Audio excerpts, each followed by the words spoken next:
Good evening. If I could ask you to take your seats, please, and we'll go ahead and get started.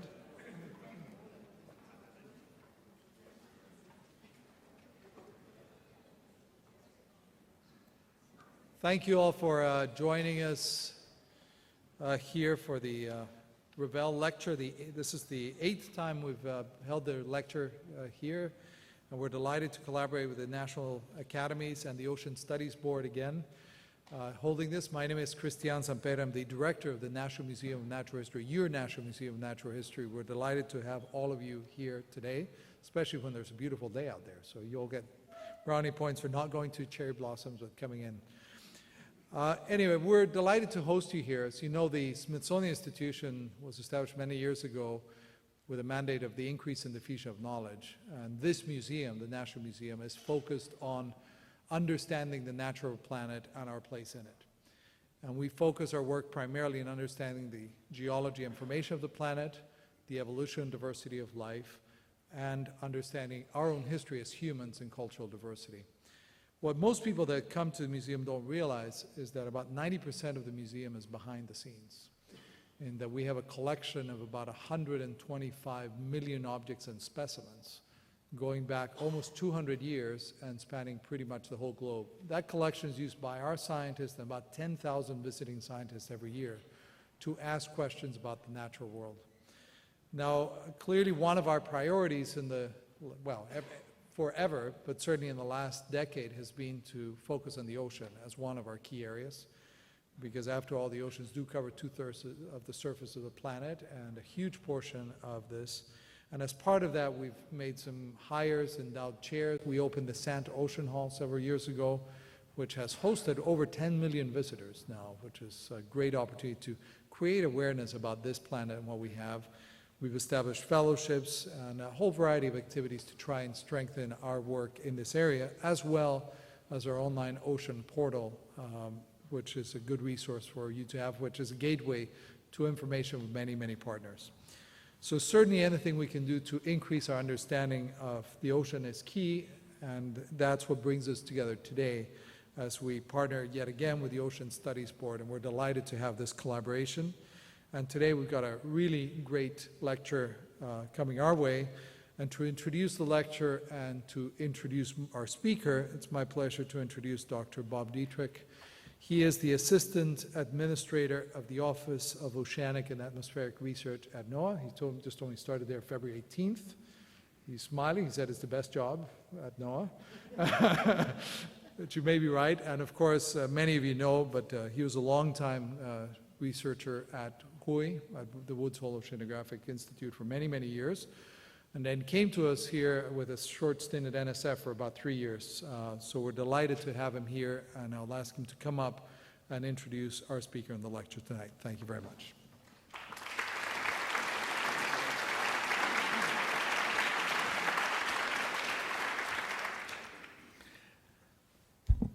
Well, I'm really honored to have the opportunity to introduce tonight's distinguished speaker, Dr. Eddie Bernard. Dr. Bernard spent 40 years of his career at NOAA, and from 1982 until his retirement in 2010, served as director of NOAA's Pacific Marine Environmental Laboratory in Seattle, Washington. He's currently a scientist emeritus at PMEL and also is an affiliate professor at the University of Washington.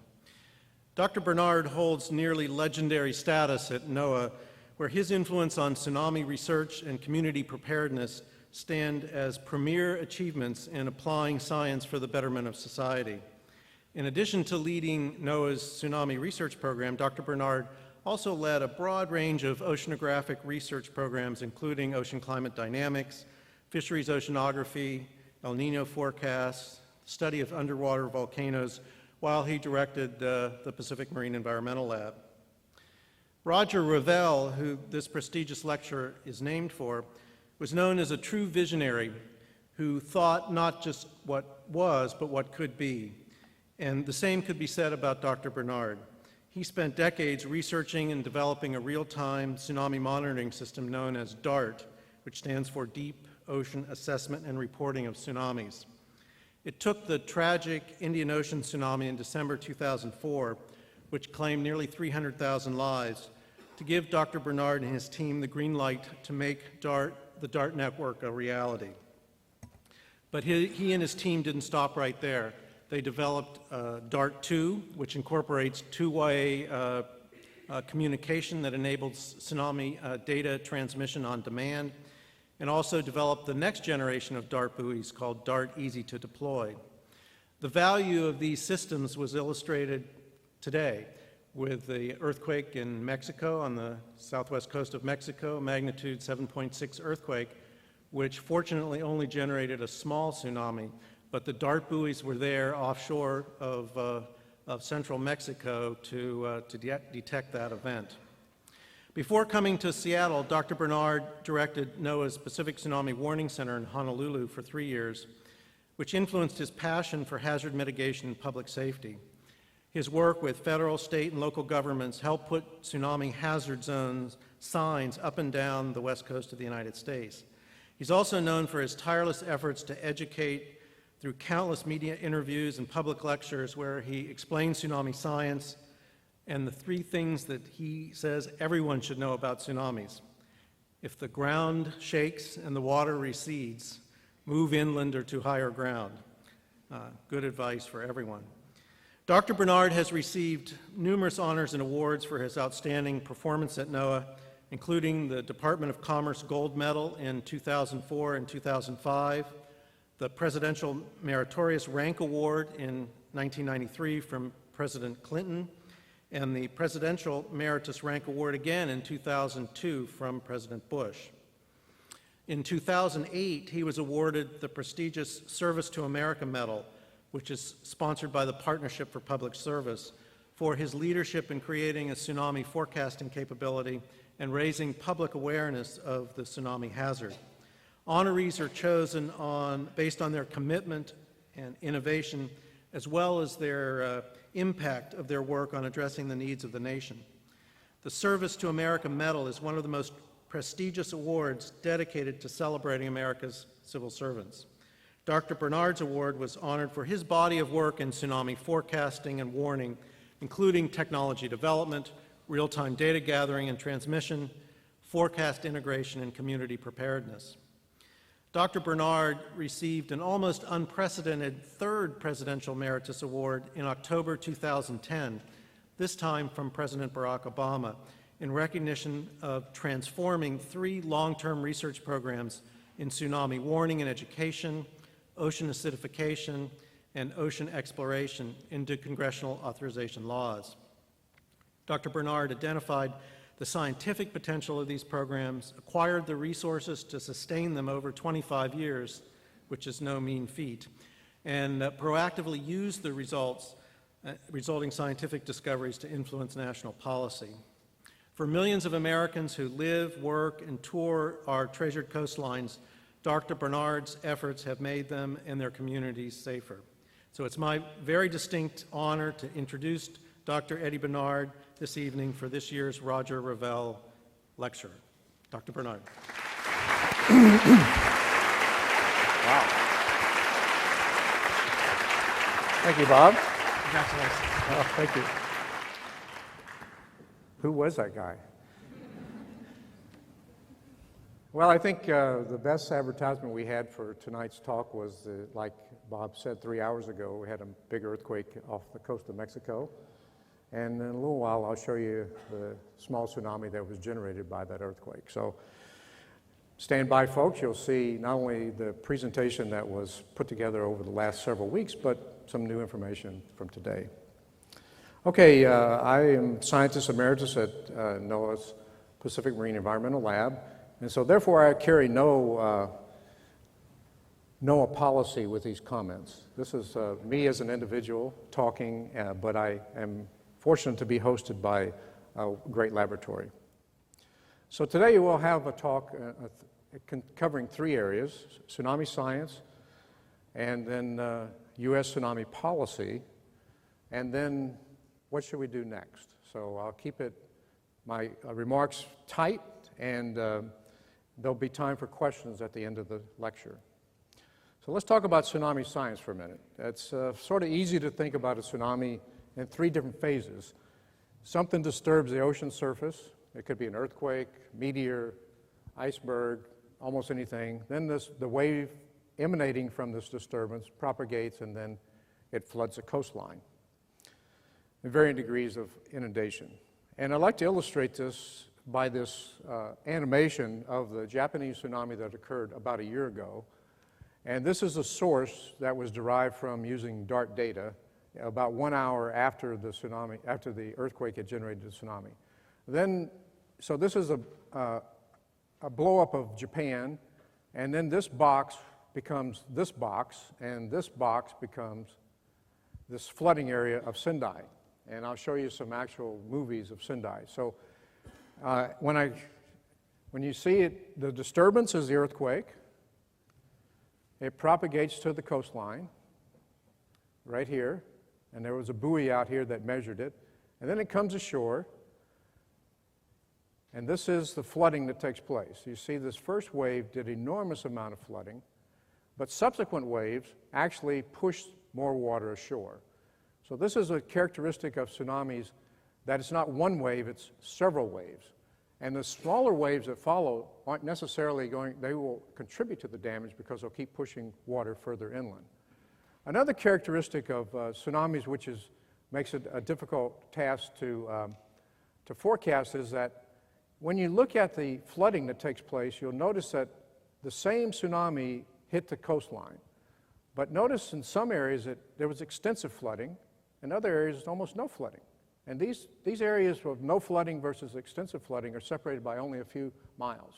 So it makes the forecast problem even more difficult by generalizing a tsunami and saying it's going to be a 6-foot tsunami or whatever.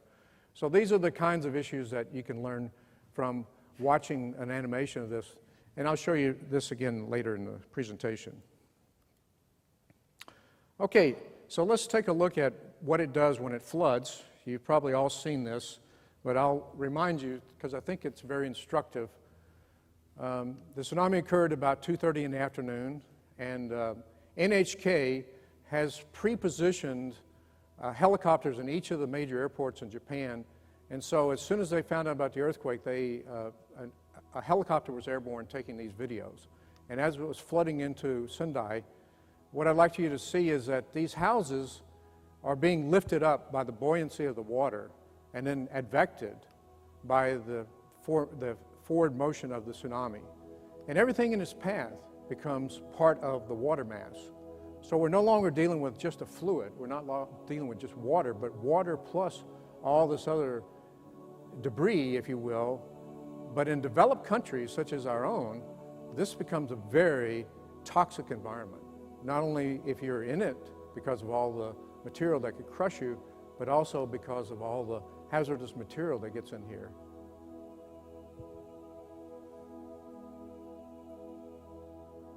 Now this is the tsunami. It came from the ocean up here, hit this elevated road, and then it started going into this river. And in a minute you'll see a pan of the extensive flooding that's taking place. And this is near Sendai, where you saw that computer animation showing the flooding.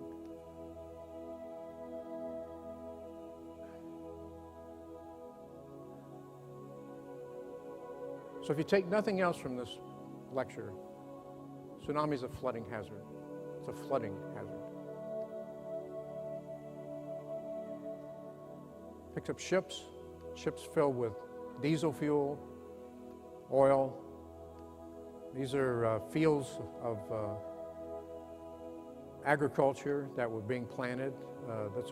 This took place in March. And now you can see the small community here along the coastline. You just see the whole city destroyed as the tsunami was coming ashore.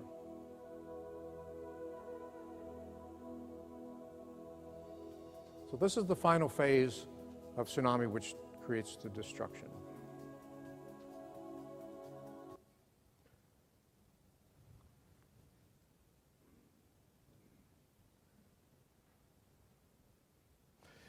But now let me bring it down to your level. I'd like to show you some actual videos of what happened in Sri Lanka. And this shows people trapped in water that's going about 20 miles an hour. they're hopelessly caught up in this rushing water. And here are people tragically trying to save other people. They on the second floor, notice this balcony. And these kinds of videos inspired a movie maker to make a video, make a movie about tsunamis, and I'm going to show you that next, because the problem with this water here is that it's opaque. But in Hollywood, you can take pictures underwater in clear water. So let's show you what could happen to you if it were to happen. So this is our hero of a movie called The Hereafter, where he's vacationing in some tropical area, and he feels the earth shake, and suddenly the tsunami withdraws the coastline, and in comes the first wave. And actually, this is fairly accurate. I don't know who was the technical advisor, but here, no one can outrun the tsunami. This is fairly accurate. It destroys everything in its path in the first wave, and now it's going up to second or third floor. Now, our heroine is over here doing shopping with the little girl. And so the tsunami hasn't arrived there yet, but it will shortly. So imagine yourself being our heroine. See how the water came in from the side? This is pretty well done. Now our heroine can't outrun the tsunami, but she's going to try.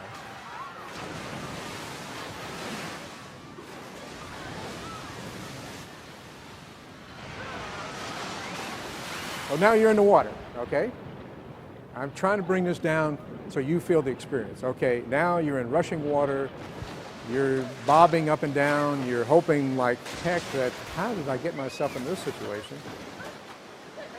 And away you go. This is where our heroine encounters the first obstacle. She loses contact with the little girl. Now, notice the balcony is a similarity between what was happening, but now you see it from the perspective of the individual going through underneath that balcony. Now our heroine encounters the first obstacle, which is this sinking object which catches her sweater. But being in good shape, she was able to free herself.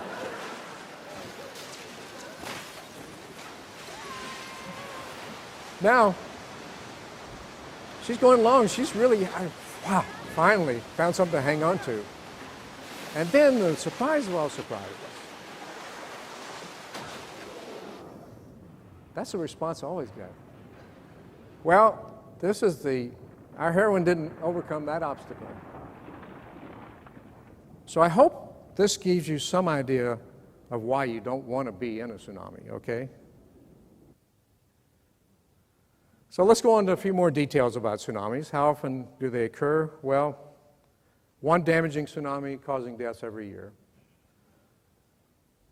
About 5 measurable tsunamis. And for research people, this is great because 5-to-1 ratio is good. You get to study them and make advances on forecasting techniques because you have captured them. Where do they occur? This is just tsunamis which have killed people. Throughout the world's oceans, mainly in the Pacific, certainly a lot in the Indian, a lot in the Mediterranean, and a few off the coast of Portugal, such as 1755. 99% of the deaths occur locally. That is, all of these, of this set of all tsunamis, this is a subset that's killed people locally only. And then a lesser number is the ones that cause Pacific-wide tsunamis. In our country, 1946 and 1964 are the big ones. But in the last few years, we've had 2004 and 2011. Both have been global tsunamis. How are they generated? Well, by the most part, it's where the subducting zone, the subducting plate draws down the overlying plate, and then after a certain amount of stress is built up, this overlying plate rebounds and lifts up the water and creates it. This is an oversimplification, but it gives you an idea of the area. This could be on the order of 400, 500 kilometers, or up to 1,000 like we saw in Sumatra. This causes the most destruction, it causes the most damage, and it causes the most loss of life. So they're the most common way to generate tsunamis. But underwater landslides or subaerial landslides can also create tsunamis. We have Lituya Bay as an example. And Papua New Guinea, in 1998, there was an underwater landslide which killed about 200 people. About 2,000 people based on a landslide. Volcanic eruptions, Krakatoa is the most vivid example, but they too, if they're in the ocean, can create a huge tsunami. And then the granddaddy of them all is a meteor. Well, I hope we don't have to deal with that, but those are the ways you can generate tsunamis. And then for purposes of educating you, a local tsunami is when you feel the earthquake. It's a natural warning, so tsunami will arrive in minutes, so you're advised to go quickly. That's why when Bob Dietrich said, you feel the earthquake, that's your warning. Don't wait for anybody else. And especially since not every country has warning systems, and as we learned from the 2004, about 5,000 tourists died because they didn't know what to do. And so I'm hoping this audience, I'm sure all of you will be visiting some beautiful beaches in some remote location. Just remember this: if you feel the earth shake, head for high ground. The second one is a distant tsunami. It's like what happened to Hawaii in 1946. Nobody felt any earthquakes. The water just suddenly started receding and crashing into the islands. But there'll be an official warning. We've had a warning system in place since 1950 based on earthquake information, but the tsunami it'll tell you when it's going to arrive, and with the new technology, we can tell you how big it's going to be when it arrives. So now, that's the basics of tsunami science. So let's go up to tsunami policy. Tsunami risk in the United States are basically subduction zone in Alaska, Cascadia, Puerto Rico, and Tonga. And a lesser extent, smaller tsunamis could be generated by slides in Alaska, Southern California, Puerto Rico, east coast of the U.S., and Gulf of Mexico. Although we have no historical records of this, it is possible. So what I'd like to do is focus on the four big areas. This is a map of plate tectonics, so this is where the big plates are subducting under the other plates, and I've circled in green the four areas that affect our country. In 2009, there was a big tsunami off a Tonga Trench that killed about 200 people in American Samoa and other islands. Alaska, we already have, in our recorded history, several earthquakes generated from large earthquakes in Alaska, most notably 1946, 1964. And then Cascadia, we'll talk a bit more about that, and in Puerto Rico. So let's review the risk associated with each of those. Well, here's the distant tsunami problem, Alaska, 1946. The local and distant tsunami problem, this defines our problem for the United States. What is a local tsunami in Alaska becomes a distant tsunami in Hawaii or the West Coast. And you can see the absence of snow indicating the amount of inundation that took place in 1964. It was a very powerful earthquake and killed people in Crescent City, California. For the 1700 Cascadia, we don't have historical reports except through Indian legends and geological evidence. And this is a core taken at Crescent City, California that shows the sand deposited by different tsunamis. Here's the 1964 tsunami. Here's the 1960 tsunami up from Chile. And then there's a long period of no activity. And this is the sand was deposited by a 1700 tsunami. Now, this is pretty convincing evidence that we've had tsunamis in this area before, and they've been rather large compared to the other ones. Remember, in 1964, about 60 people died in Crescent City because of this very small tsunami. Now think about that in comparison. Just relative amount of sand doesn't necessarily tell you it's going to happen, but it shows you it has happened and will happen in the future. American Samoa, again, about 200 people killed. The red indicates the areas that were flooded. An island with a lot of topography, a lot of relief, but nevertheless in the low-lying areas they were all flooded. So now I'd like to talk a little bit about my original question, is are we underestimating risk? Well, the risk is done in the United States from a policy perspective based on actuarial approach. And that is, we take historical information, compute probabilities, and we assign some probability that's going to occur in a certain amount of time, and away we go. But this is a fairly short record compared to the history of geology and the planet. So this comes with, I think, some unexpected consequences. That is, I think all natural hazards are underestimated, especially the geological ones, because we have such a short snapshot of what's actually taking place. So what the risk management people prefer to talk about is vulnerability, because that's what actually happens. And so nature's operating on a certain time scale. The earthquakes will happen, they'll be repeated. But man is also operating on a different time scale. And this is where vulnerability comes in. If nothing changes, the migration of people, the demographics of migrating people towards the coast and toward the urban areas, we're setting ourselves up as a planet for more and more huge natural disaster catastrophes because we're increasing the vulnerability. The risk is staying about the same, but the vulnerability is going up because of our behavior, not expecting these things to happen, and they do happen. So actuarial activity works pretty well when you're talking about, if you were a life insurance company, you're talking about issuing you a life insurance policy, they know from the millions and millions of data points they have that you'll live to be a certain age, and they won't be off much, they'll make a profit. But when it comes to these very few rare events, the error bars become so large that it's almost a meaningless exercise. So by default, we're underestimating risk of natural hazards throughout the country, not just for tsunami, but tsunami is the one we're talking about today. Here's an example. In 1867, a 20-foot tsunami caused 30 casualties in St. Thomas, U.S. Virgin Islands. Okay, that was 1867. Today, if you look at a photograph of the same port, there are 1, 2, 3, 4, 5, 6 cruise ships there, all sitting there with about 25,000 people aboard. That's the vulnerability, okay? So risk, it happened 150 years ago. Vulnerability, look at what we've got to deal with. That's what I want you to take away. I'm not here to give you probabilities. I'm just saying we're underestimating it because of the way we approach it. And the most vivid example of underestimating this hazard was the Indian Ocean. Remember the slide I showed you of all past tsunamis? There were a lot in the Indian Ocean. Not one country had set up a warning system for the Indian Ocean. The last one to have happened was here in Marcan Trench in 1945. But the world was engaged in some other activities in 1945, so this didn't take high press coverage. It was horrible. I mean, you all remember that Boxing Day event. It was the day after Christmas. Everybody was in shock. They were glued to their TVs for a couple of days. I was engaged in interviews for a couple of weeks. But it did about $13 billion damage. It displaced over 1 million people. 1 million people.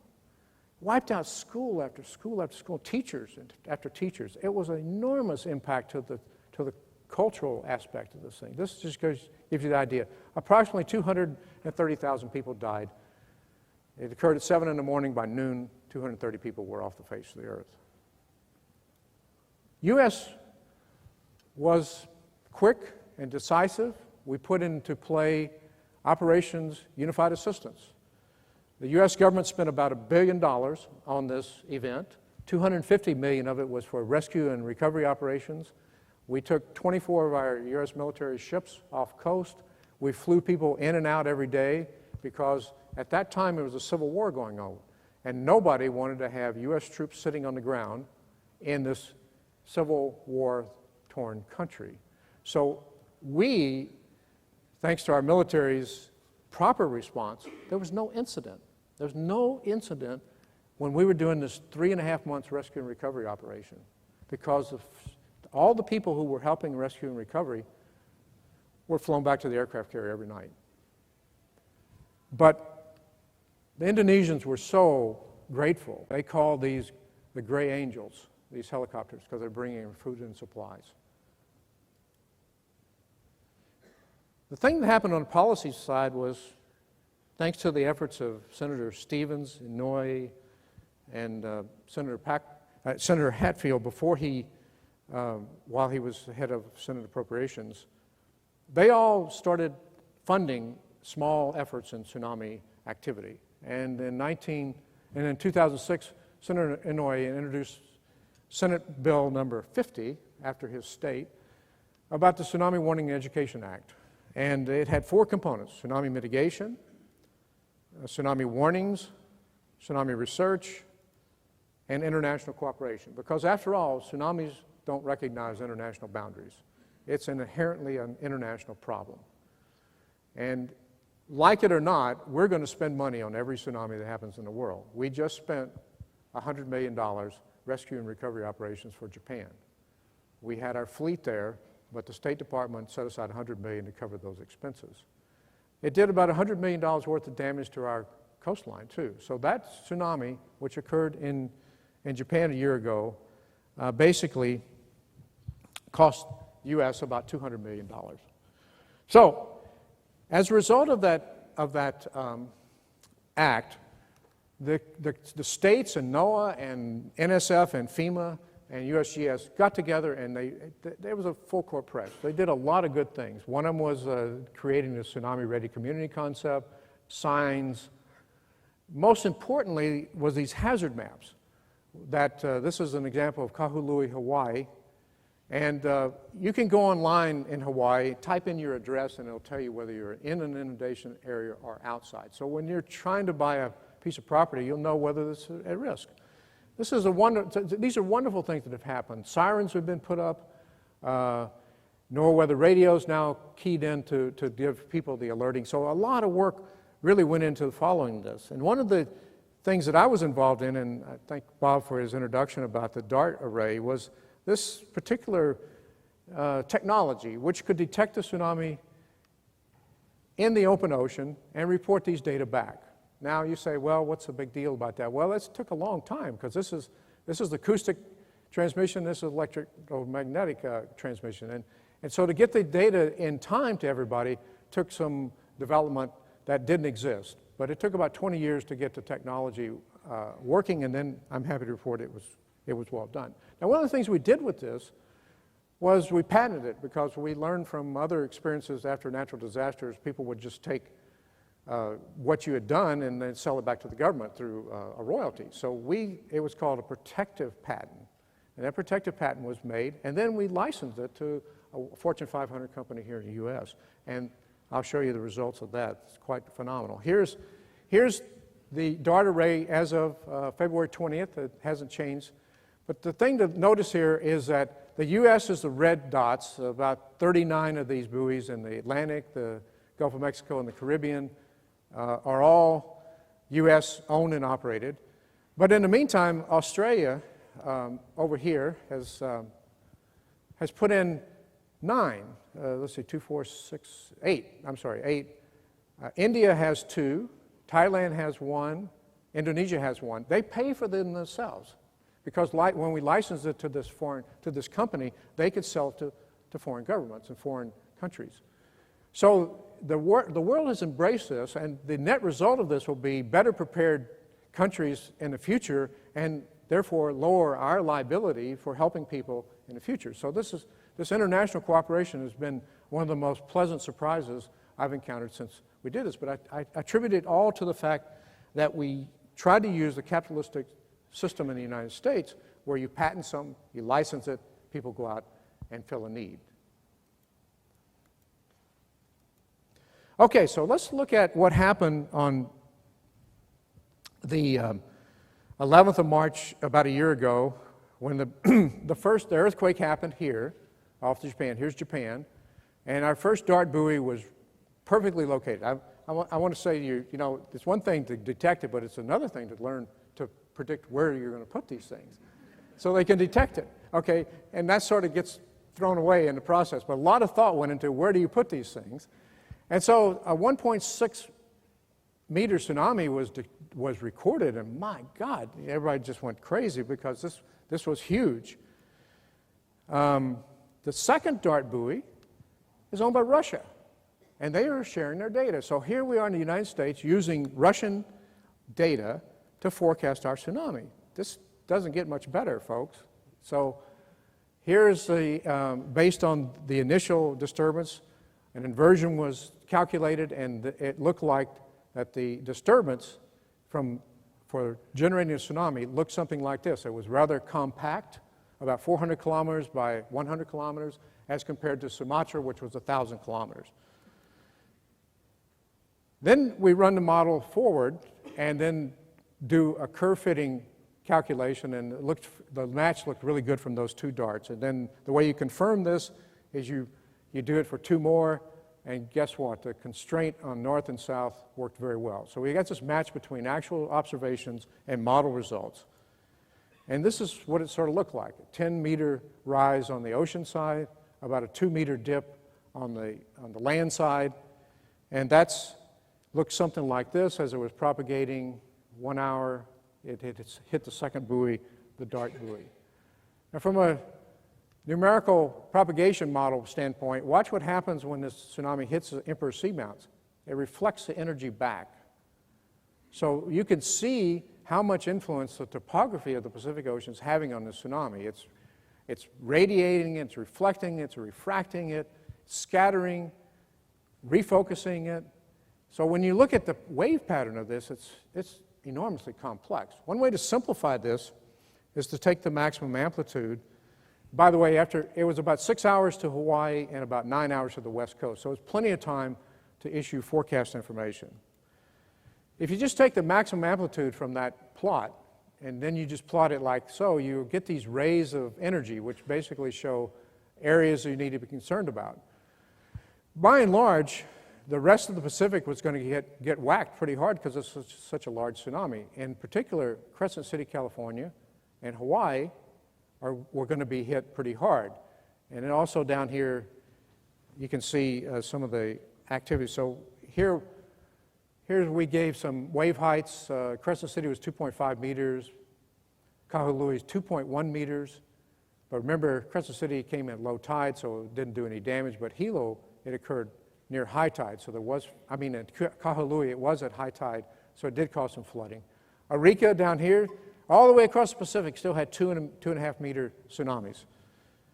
So now, with the modeling that we had been developed at NOAA and is installed in the warning centers today, this flooding forecast was issued about 5.5 hours before the tsunami arrived. And this is Kahului. Remember, I showed you the hazard map before, and this is the area that was going to be flooded, all this brown area. Now, survey teams did not get out to Kahului quickly enough, but we were able to capture this video from a helicopter flyover by Hawaii emergency managers who were trying to assess the damage done to Kahului overnight. The tsunami arrived at 3 in the morning, so nobody could see the tsunami, but they saw the aftermath. So now the helicopter's flying over, and I'll bring you down the coastline. We're right here at this area, and this area here in particular was flooded. You can see all the water, all the evidence of flooding that took place. It wasn't severe flooding, didn't knock down all the buildings, but nevertheless, it shows you the accuracy 5.5 hours before the tsunami arrived in Kahului. The state of Hawaii called an evacuation. That was the right call. Nobody was killed. Everybody evacuated. Here's an interesting thing. It's sort of a dry spot here in the middle of this area. That's a high spot. So this gave us enormous satisfaction that the technology investments we've been making in both modeling and measurements were paying off. And as a result, we started thinking about what would be an appropriate flooding forecast product. And so, like I showed you before, here's Kahului evacuation map. And then for this particular event, this is what would have been flooded, which we've just validated it would be. And this kind of a product is kind of cool because at a glance, you don't have some of the problems that we encountered with looking at the aftermath of several tsunamis when people were talking about wave heights. Japan also had this problem. They were issuing information about wave heights. They said it would be 3 meters, and then they have 10-meter seawalls. So most people say, well, I'm protected. This 10-meter seawall is going to protect me. But this is the problem when you start talking about amplitudes. If we could switch our discussion, our warning products to flooding, then it doesn't matter what the wave height is, it's just what's going to get flooded. And then a person can see this at a glance of whether they're in danger or not. But again, Hawaii made the right call. Everybody in this area was evacuated. That was certainly the right call to make, and no one died. So now, I'd like to wrap up this by simply saying that as a result of the 2006 Tsunami Warning and Education Act, a lot of good things have taken place. But one of the other provisions of this law was to do a review. And I think this is really an important aspect of policy formulation because policy isn't stagnant. Our policy is changing with the changing efforts of the nation. And issued in January of 2011, about 2.5 months before the Japanese tsunami, they issued this report doing a critique of the whole system. And the National Academy was asked to do it, and a group of very dedicated scientists came together. I think Claudia from the National Academy said this is the most passionate group she's ever encountered. I think I would characterize the tsunami community as wildcats. So when you talk about herding cats, these are herding wildcats, okay? So the key finding, I'll distill this 270 pages into some soundbite because we're in Washington, D.C., and that is current capabilities are still not sufficient for local tsunami. Still not sufficient. That's a key finding. And that's one of the strengths of this law, was that it said, it isn't enough to simply do things, let's review what we've done. So, I've just returned from Japan about 3 weeks ago where I attended a symposium on lessons learned, and I extracted 2 of these lessons from 311. First thing is that the Japanese referred to this tsunami as 311. That's how serious this has impacted their culture. We refer to a horrible event to happen in our country called 911. And that's how they refer to it. So they're not going to forget this. This is going to be a major portion of their development of policy and practice. Number 1, tsunamis are a local problem. You can't, if you choose to live on the coast where there's earthquakes, you're going to have tsunamis, you have to accept that risk. But education, preparedness, and exercises will help you minimize that risk. It'll help you save your life. Second thing is that local government needs tools. They're not rich enough to assess a hazard, and they're certainly not rich enough to put together a warning system. This is where the state, federal cooperation has to take place. These two have to be merged in such a way that we protect the public. But the local governments can't do everything. So with this in mind, and the results from the National Academy report, which John Orcutt did a great job of herding those wildcats, I'd like to show you now, with this emphasis, we decided it was time to look at what if we had used this technology to do the local tsunami forecast. It worked so well for the distant tsunami forecast in Hawaii, and so now we're going to replay this video I showed you earlier, and this time I want you to keep your eye on this little time series, because black is the actual observations and the red is the model. Now these data were not available in real time, but had they been, you would see what was happening. So here we are. It went over about 5 meters, and then here's these subsequent waves that were reflected off of this little point. And those reflected waves went up and down the coast, and they continued to flood hour after hour. So by the time about 4 hours had ended, the tsunamis, 1 and 2 meter tsunamis, were decaying. This is a blow-up of that area. We constrained it on the ocean side by the measurements in the ocean from dart buoys and those coastal buoys that the Japanese had, and they let us use their data. Now this is the same thing. This box is this blow-up of this part of the coastline. This box blows up this part of the coastline. And the white is the actual measurements of inundation. And the blue is the forecast I just showed you. This is a remarkable comparison. This is remarkable in that by using high-resolution bathymetric information and topographic information, these models with the right source, now this is the same source that was used 1 hour after the tsunami for forecasting the flooding in Kahului. We applied this in a hindcast mode and got these amazing results. So, I think it's safe to say that the technology we developed for the distant tsunami has great potential for doing the local tsunami problem. And that's what we want to show. And if we did this in our country, in which the 1700 tsunami, if it were to occur today, would look something like this. It's a similar animation. And again, we're just blowing it up along Washington coastline where there's some beaches that there's very short time to evacuate. So here we go. This is a long, elongated source like Sumatra, but as it comes ashore, the first wave will overtop most of this ocean shores community, and up here in Grays Harbor. So these communities will have on the order of half an hour after the earthquake stops shaking before the flooding starts. And this is this has been calibrated by doing a whole bunch of back experiments. But of course, the big unknown in this problem is the source. And the source is this real long tsunami source that was designed after Sumatra. Sumatra was about 1,000 kilometers. I predict that the earthquake people will now say, well, we might get a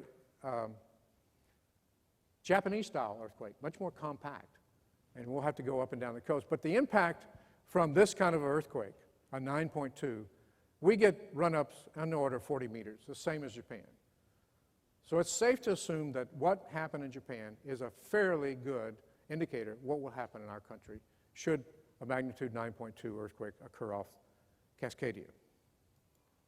So the impact of Cascadia, if you take this simulation as a proxy for what would be flooded, there's about 200,000 people at risk.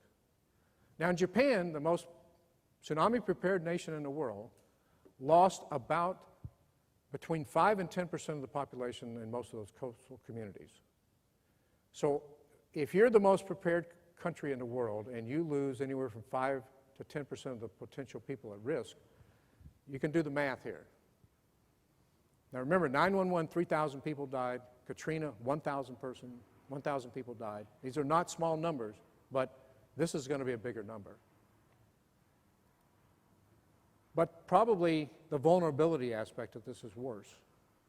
This many people die, untold human pain and suffering. That's what we have to worry about in our desire for policy. Okay, so what to do? Well, first of all, let's recognize the system has worked. That the Indian Ocean tsunami led to the Tsunami Act, which I would argue is a 5-year policy experiment. Just like we do experiments in science, we're doing it with policy. And by golly, did a good job. Progress has been made. But one of the key provisions of this act was to have a review. And the review identified a major deficiency. Okay, I say we can't get everything perfect, but we're working in the right direction. So if you were to ask Eddie Bernard, and this is not NOAA, let me remind you, about reauthorizing the Tsunami Act, what would you focus on? Well, here's a couple of things. First thing I'd think about is technical standards. One of the things that Japan experienced was that every municipality was empowered to do their own hazard mapping. And one of them, Fukushima, is a good example. They ignored some evidence, some cores. One community, and I think that these have to be maintained with standards with a technical and scientific oversight committee. That's what the National Academy has said in its report, that we need more oversight by technically competent people. And so what happened in Japan was, here is two very tragic pieces of information. The blue is the existing hazard maps for Japan. The red is the actual inundation. And in fact, in some of these areas, there were evacuation facilities. People went to the evacuation site, they stayed in the evacuation site, and they died in the evacuation site. They were trained, but they underestimated the hazard here.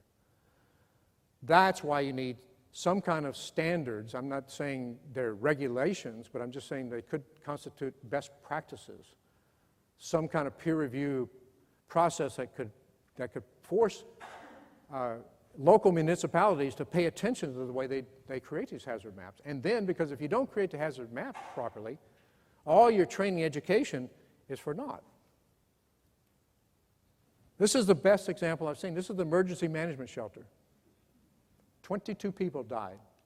They were staying there to the last minute, giving out broadcasts to the citizenry in this community about every hour, JMA was increasing the threat. They were saying, oh, it's going to be a 3-meter tsunami, 6, 10, 12. Well, the power went out, and most people never got past the first warning message. These people clearly built this emergency building in a wrong location. Another aspect about local tsunamis is this is the great seawall at Taro. Notice the destruction behind the seawall. The ocean's over here. This was built over 40 years, local cost. Local bonds built this wall. That shows you how this community dealt with it. But somewhere along the line, somebody had to make a decision. How high would this wall be? They had to do that based on current information and future information. These are big decisions. These are big costs. That's why I think we can learn a lot from Japan. So I would say making things standard is very essential because we have a migratory group. Second is transition tsunami warning products from flooding to flooding graphical information. I can't stress enough this point because we live in a society where graphical information is prevalent through our smartphones. But one other aspect of this is we're not developing, we have no products for ports and harbors in our country. The Coast Guard is authorized to evacuate a port, say all the ships leave for whatever reason. Right now there's no warning products that are given to the Coast Guard that they can make the determination. So this is another aspect about our risk and vulnerability that we're not considering.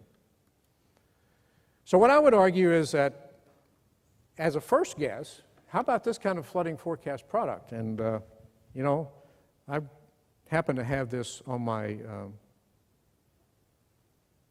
iPhone, and I'm sure you can all see it, but I would pass it along, but I don't think I'd get my iPhone back. So, but it can be delivered. And you know, the nice thing about these devices is you can blow it up, you can see what street you live on, things like that. So they would give people an instant determination of the kind of hazard they're dealing with. There's no error bars on this yet, but I think the final product should have some error bars on it. But right now, I think just get the discussion going that we need graphical products, not only for tsunamis, but we also need it for riverine flooding, we also need it for storm surge. I mean, you know, storm surge, so it's going to be a 30-foot surge. Okay, well, what does that mean? Well, if you had a flooding map, maybe that'd be easier to understand. Riverine flooding, 14-foot crest. What does that mean? Well, maybe if you had a flooding map, it could tell you. So if we could get these things sort of lined up in our culture and agree upon certain types of flooding products, the public's response would be much greater, I think. And again, I'd say let's deliver it on an iPhone. International cooperation. You know, as we speak, 4 other regions of the planet are building tsunami warning systems, or 3 other, I should say. And here they are. This came about as a result of the 2004 Indian Ocean tsunami. The Intergovernmental Oceanographic Commission of the UNESCO decided that, you know, the Pacific, the Caribbean, the Northeast Atlantic, and Indian should all have their warning system. Great progress has been made in the Indian Ocean. They actually have a warning system that's more advanced than the Pacific right now because they were able to embrace the technology and skip over all this legacy stuff that the U.S. has had to deal with. But before my last slide, I'd like to open the floor to some questions and then see if you understand what I've said so far. But anyway, it's been fun, folks. So, you have any questions?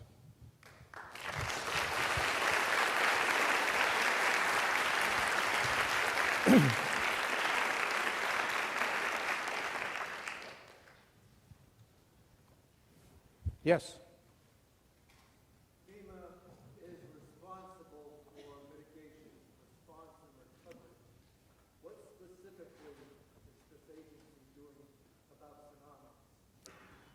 That's a great question.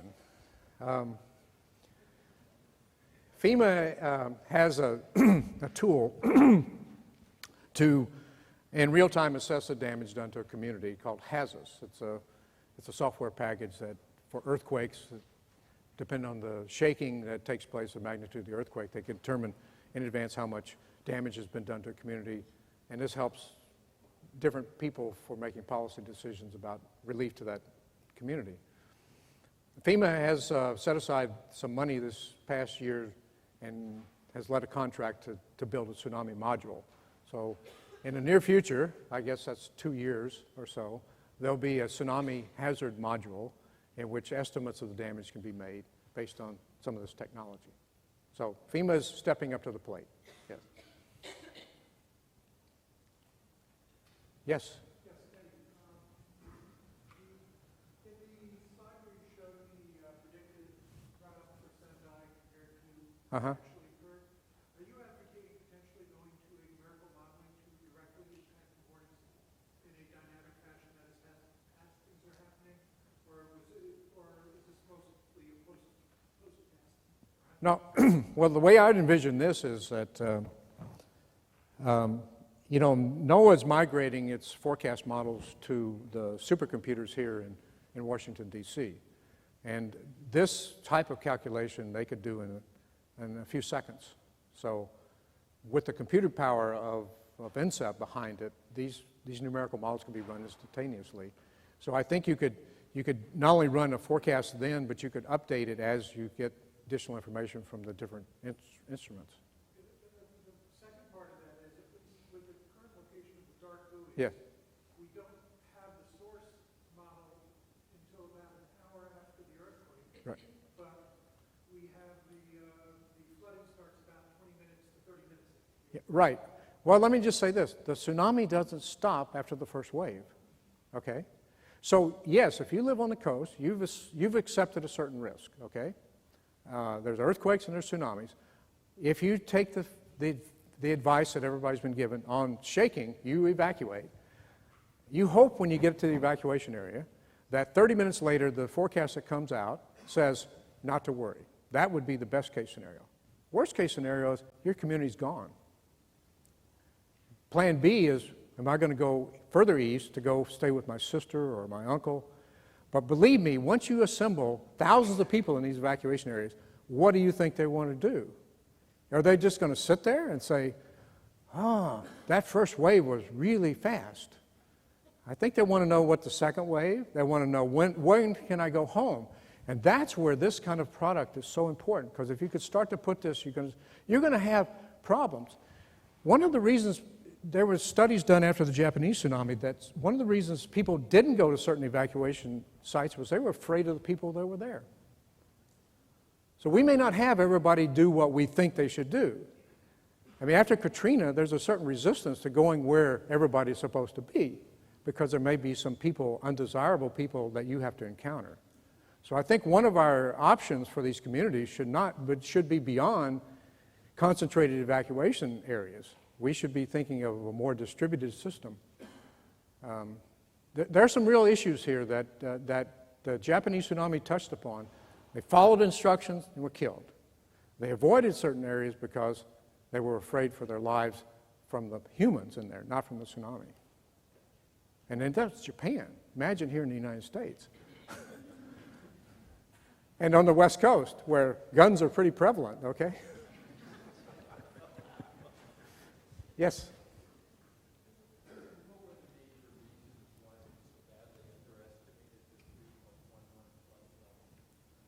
I'm sorry, I didn't. What were the major reasons why they so badly underestimated the maximum flood level of 3.11? Well, there's the Japanese warning system is based on earthquake information exclusively.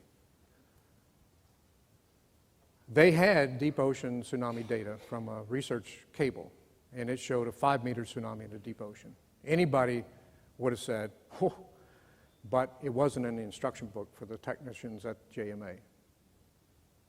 So they knew, as soon as we did, that this was a gigantic tsunami, but they just didn't know, they had not incorporated that information into their procedures. So Japan, one thing I should tell you is that Japan is planning to switch over to the U.S. system.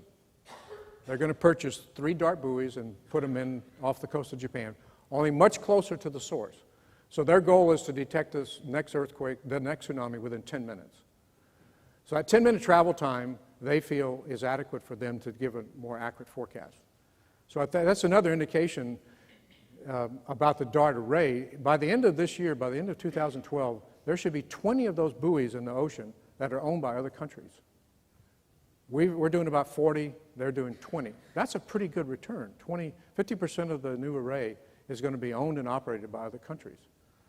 And at the same time, our Fortune 500 company is making a profit off the sale of those 20 buoys because they not only sell them, but they maintain them. So now there's an interest in having a turnkey operation. Hook up the buoys with this software package and give forecasts for any nation, Thailand, Indonesia, whatever. So all of the investments we've made in research and development and technology are migrating to the rest of the world in a very uniform way. And it wouldn't have been possible without this act, I don't think. So, sorry about the extensive discussion. Yes? How far away are we from having those flood maps that we talked about in the areas that are high risk in terms of time and money? I'm not sure I understand the question. How long will it be before the U.S. has adequate flood maps in the areas that are high risk, and what's the price tag? Well, over the last 7 years since the enactment of the 2000, there's been a huge investment made in these. And the U.S. is incorporating those sand deposits into their mapping strategy. So we're well on our way. I can't give you a number off the top of my head, but I'd say we're probably, 50, 60% done. And we need to continue to do this. But I think the new modeling that I showed you for the local tsunami will go a long ways toward extending this beyond just local communities.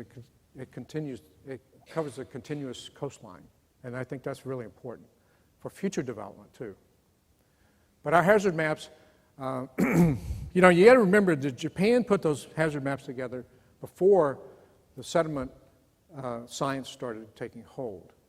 So if you were mayor of a city and you had these hazard maps and some researcher came, hey, I found some sand deposits here and you should move your map, you could see the reluctance. And that's what I'm saying, that oftentimes the legacy system is more difficult to change because you've got to deal with what's existing. In Indian Ocean, they had nothing to begin with, so they just went on. But by and large, most people are using the geological evidence as indicators of how far to go in, and that's being done in the U.S. So we shouldn't have what I showed you that happened in Japan. Yes, you were next. I'm sorry. How much does the dart buoy cost? Like every other, it depends, yes. I mean, no, I'm not trying to be facetious here, but I'm just saying there's so many costs. I've worked with this company because we had this license agreement with them, and they encounter all kinds of problems with dealing with foreign governments. In particular, what we would call corruption, they call added tax. So you could say that a buoy costs so much, but if you sell it to Indonesia, for example, you've got to add 30% to it. You sell it to Tokyo, it's 10% added onto it. So it depends on which country you sell it to, how much it costs. But the base price, I think, in US dollars, if you were to go down and buy it, is probably on the order of $500,000.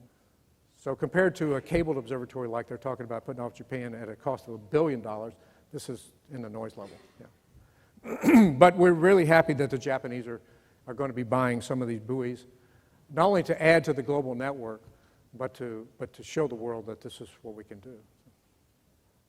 Yes? What do you think are the biggest outstanding science questions related to tsunamis? Oh, well, currents. A small tsunami can create very high-velocity currents in ports and cause all kind of damage, even though it doesn't flood anything. So I think if we could start to focus on that and see, this is just typical of the way we approach problems. It's evolutionary, right? people who work on the docks along the coastline, they are required to be there. You make a choice as a resident whether you buy a house there or buy it, but these people don't have a choice. They have to work on dockside.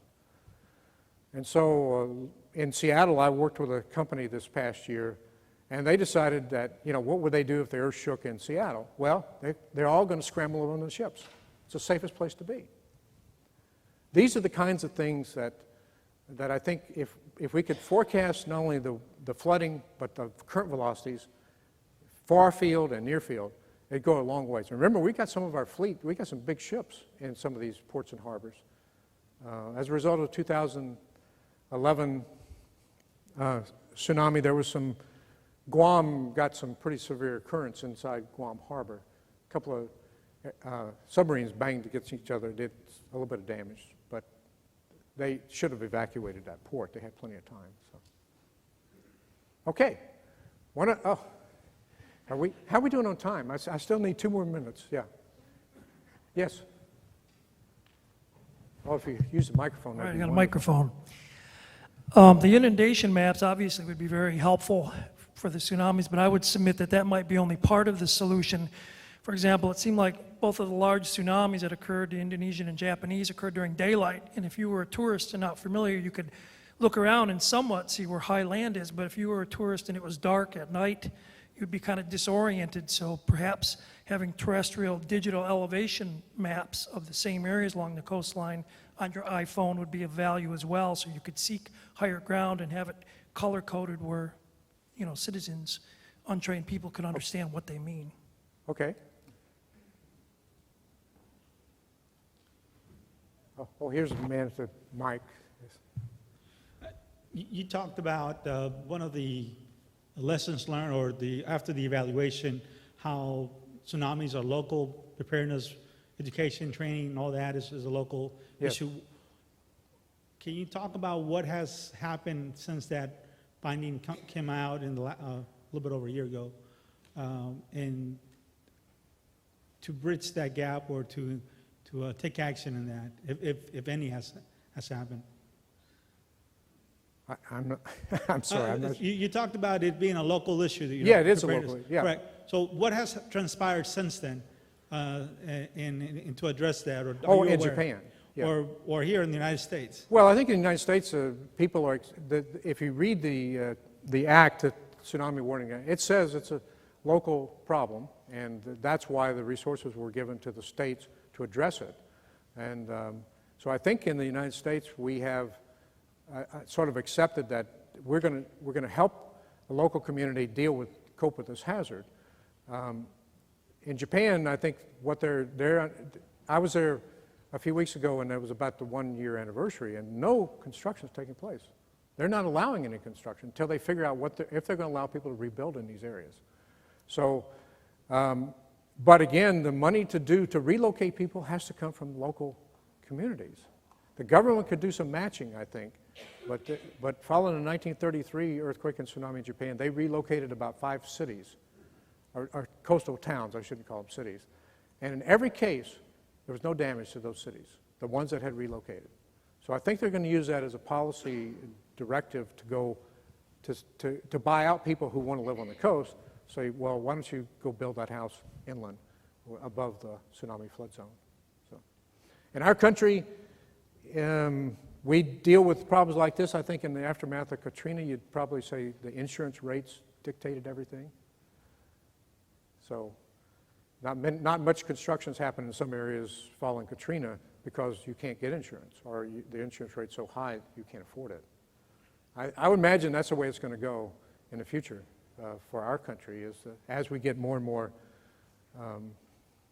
confident in our hazard evaluation, and then we incorporate vulnerability into it, I think then we could start to address this issue of what should zoning laws be like for areas that would be potentially flooded by tsunami. Because that's the best way for us to avoid this problem, is to simply remove the problem.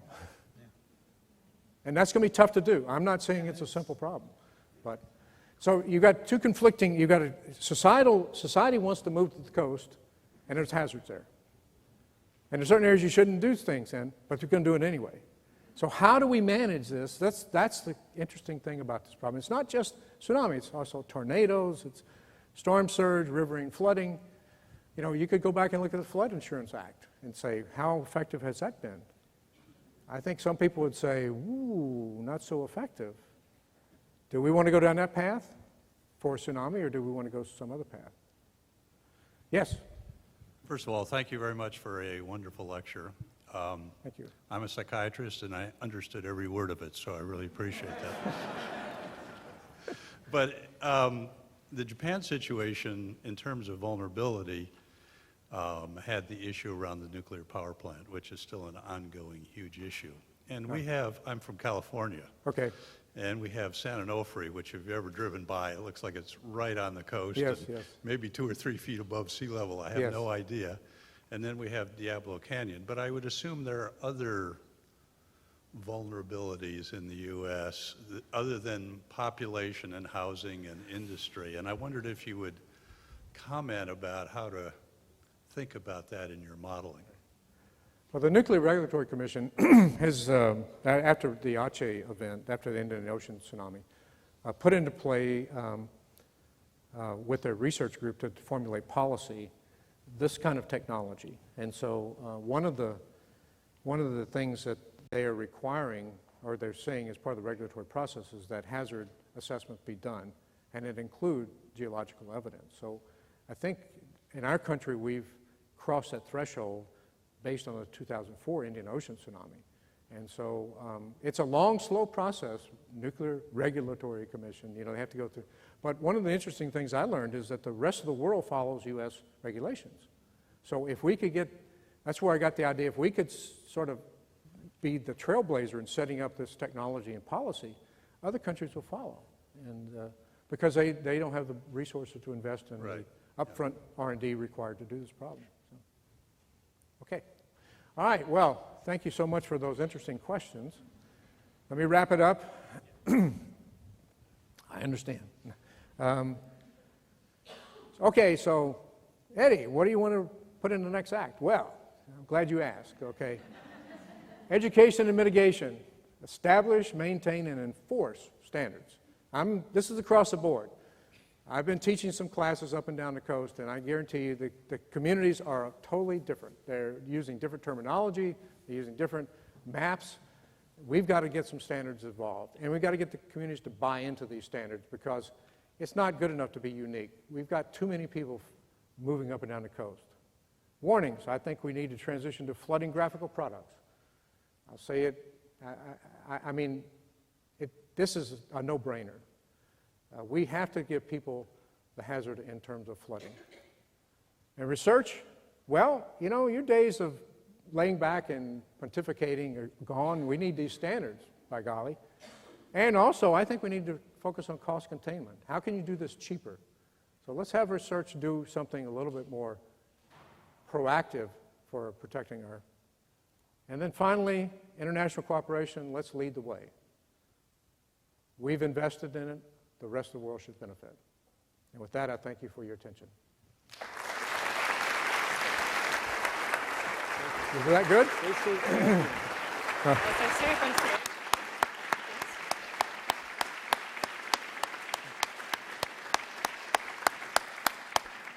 I'm Don Bosch, the chairman of the Ocean Studies Board, and with me is Sue Roberts, who's our director of the Ocean Studies Board. And I just, on behalf of the board and all of the audience, thank you for a fascinating lecture. It's a marvelous example about how science and technology, which actually takes a long time to develop, can act when there's an opportunity, when the public is, attention to influence public policy, and in this case, save lives. So this is a wonderful example of our trade carried to fruition. So Eddie, so thank you very much. You're welcome. So Eddie, it was a terrific presentation, and we only have a small token of our appreciation for this, but thank you very much for being our 13th Roger Revelle Commemorative Lecture. Okay, thank you very much. Okay. And in the best tradition of Roger Revelle, who we honor for bringing his science to the Policy Forum, Dr. Bernard has agreed to go to the Hill tomorrow, and he's going to do some more presentations on the tsunami program. So we thank him for doing that as well. So he's got a 2-day lineup for him As well as coming a up. lecture on the West Coast. Oh, yes, Boy, and the West Coast lecture. Well, you know, I don't want to prolong this, but Yeah. I promised the audience I'd show them. Oh, that's right. I promised the audience that I would show them the results from today's earthquake. And here it is. The earthquake occurred off the coast at Star, and this was the closest dart buoy. The blue is the dart buoy data. The red is the forecast that it was going to be about 1 centimeter. So 3 hours ago, the earthquake shook the ground, generated a very small tsunami. It was detected. And as a result of not only the earthquake size, but we now confirm that this tsunami would not be damaging and kill anybody. So I think that a lot of credit goes to the enormous amount of work that's been put into this as a result of the 2006 Act. Okay, so real-time update.